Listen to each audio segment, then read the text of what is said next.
Bon les amis, là aujourd'hui je vais vous montrer comment ça se fait que vous n'avez plus de débit en eau chaude sanitaire.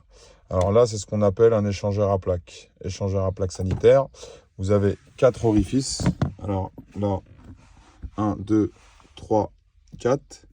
Sur ces 4 orifices là, vous en avez 2 qui sont dédiés au sanitaire et 2 qui sont dédiés au chauffage. Donc ces deux-là sont dédiés au chauffage, ces deux-là sont dédiés au sanitaire. Le sanitaire rentre par là en eau froide et ressort par là en eau chaude.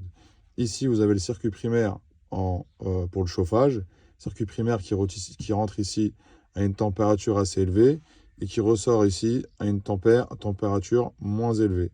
Donc, c'est ce qui va faire l'échange thermique entre le sanitaire et le chauffage. D'accord?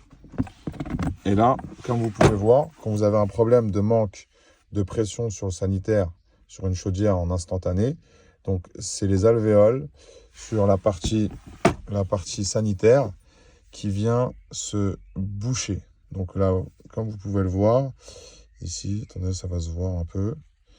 Là, vous avez les alvéoles pour le sanitaire.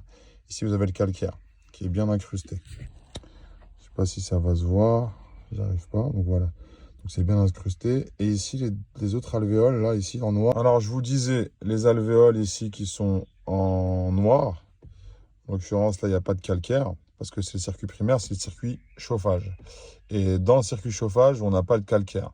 On peut avoir de la boue, mais jamais de calcaire. Donc ça peut être encrassé par la boue. Donc si c'est encrassé par la boue, à ce moment-là, votre circuit primaire, il chauffe, donc il se met en sécurité. Et voilà, donc ça se met en sécurité, ça chauffe, ça monte en température. Et pour la partie sanitaire, quand vous avez un manque de débit, généralement c'est ça. Et si vous avez un manque de débit, même le sanitaire, il ne se met pas en route, parce qu'il y a un détecteur de débit, donc il faut un minimum de débit pour que le sanitaire il s'enclenche. Donc sans ça, la chaudière ne s'enclenchera pas en eau chaude sanitaire. Voilà.